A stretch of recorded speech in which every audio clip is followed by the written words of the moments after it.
Assalamualaikum dan salam sejahtera saya ucapkan. Bersama saya Mio Hafizan bin Hamdan, pemegang nombor metrik D2023-1106070 yang akan berperanan sebagai moderator kita pada pagi ini untuk membincangkan isu-isu bahasa di papan tanda dan di premis perniagaan. Baiklah, tanpa melengahkan masa, suka saya memperkenalkan ahli-ahli panel kita pada hari ini, iaitu terdapat 3 orang ahli panel. Kita akan teruskan kepada panel yang pertama. Silakan. Terima kasih Tuan Moderator. Saya Muhammad Syahrul bin Awang memegang nombor metrik D2023-1106054. Panel yang kedua. Saya Nur Idina binti Kamal, pemegang nombor metrik D2023-1106060. Dan panel ketiga. Saya Dirana Balkis binti Husin, pemegang nombor metrik D2023-1106029. Baiklah, saya kira kita semua sudah pun mengenal semua ahli panel kita pada hari ini.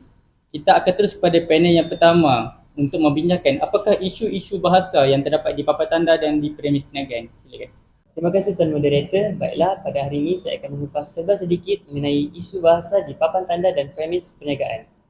Umum mengetahui bahawa walaupun negara kita sudah mencapai berpuluh tahun kemerdekaan, namun masih lagi terdapat kesalahan bahasa di papan tanda dan premis-premis perniagaan, seperti kesalahan dari segi ejaan, kesalahan dari segi morfologi, dan kesalahan dari segi tata bahasa.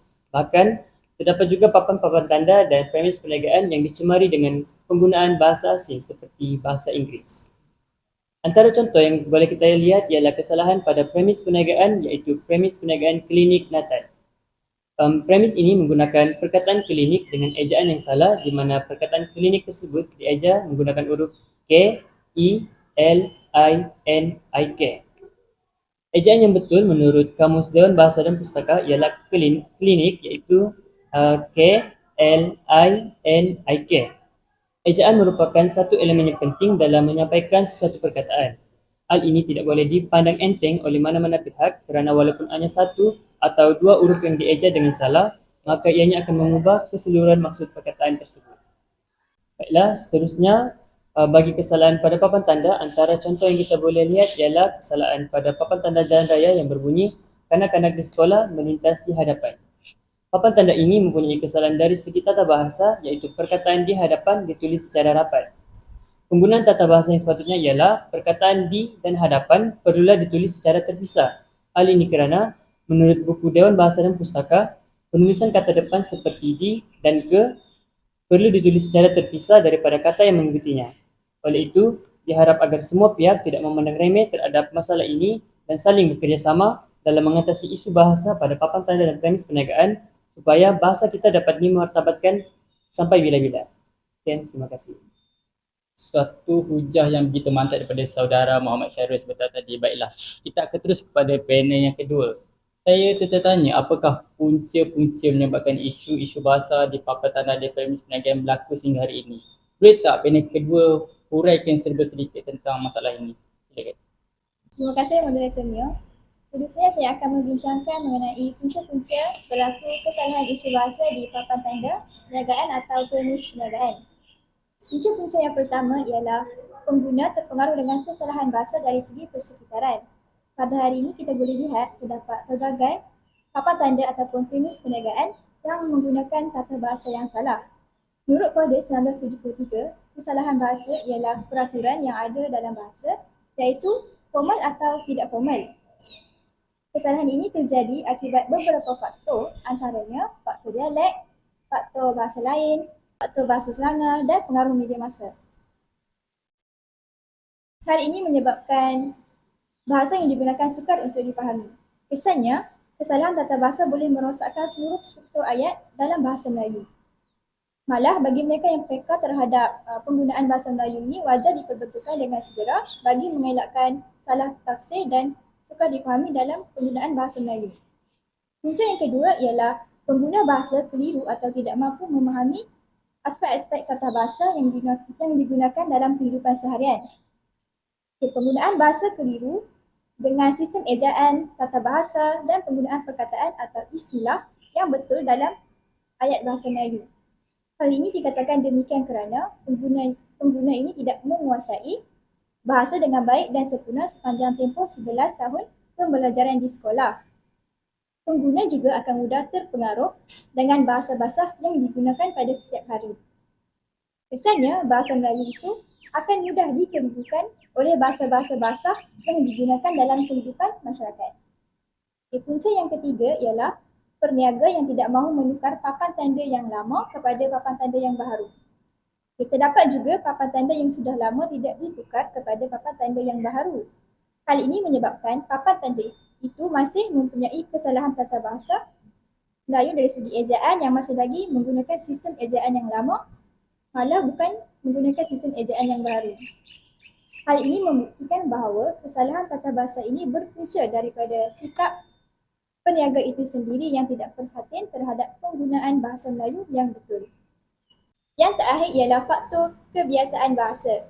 Kebanyakan perniaga sudah terbiasa dengan hukum MD yang berlawanan dengan hukum DM yang menyebabkan banyak papan tanda perniagaan yang melakukan kesalahan yang sama. Terdapat juga papan-papan tanda perniagaan yang ditulis mengikut frasa bahasa Inggeris. Faktor kebiasaan ini kerana penggunaan hukum ini yang meluas sejak dahulu dan tidak diperbetulkan. Apabila satu bahasa itu tidak dibetulkan dan terus diterima pakai oleh masyarakat, maka kesalahan itu akan terus berkekalan sehinggalah satu langkah drastik harus diambil bagi menangani masalah ini.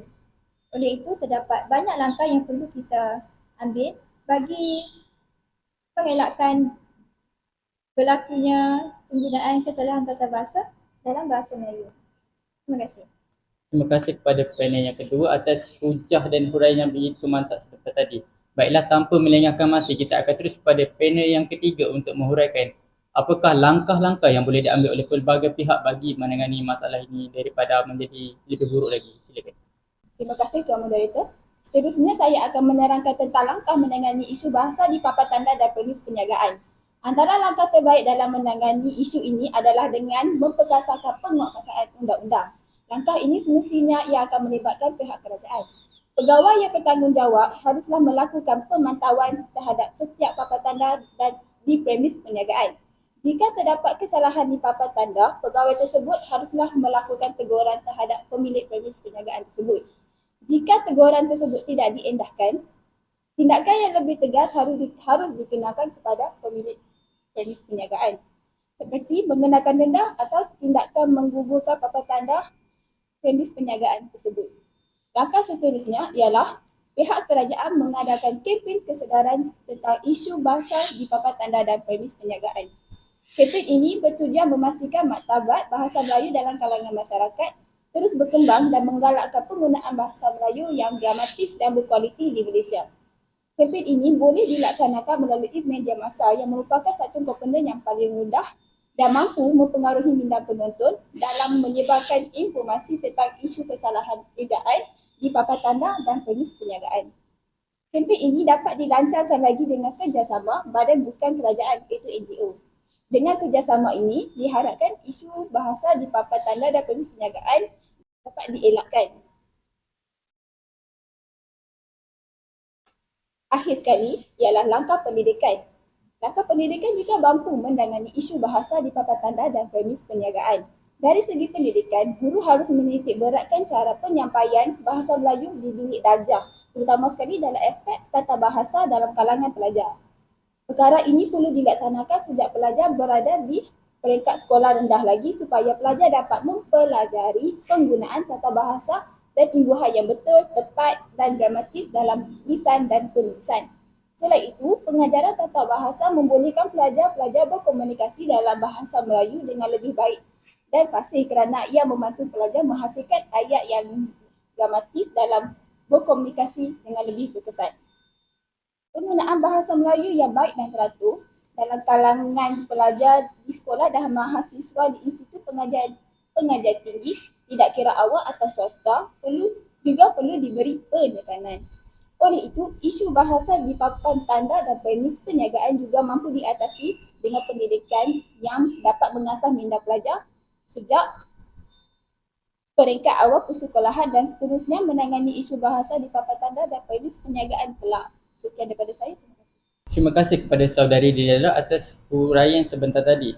Saya rasa apa yang diterangkan oleh ketiga orang ahli panel menunjukkan masih lagi banyak isu bahasa di papan tanda dan di premis perniagaan.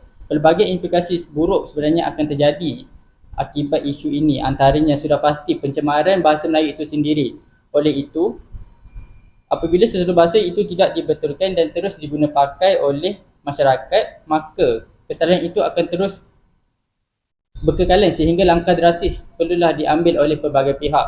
Saya kira itu saja forum kita pada pagi ini. Sekian. Terima kasih.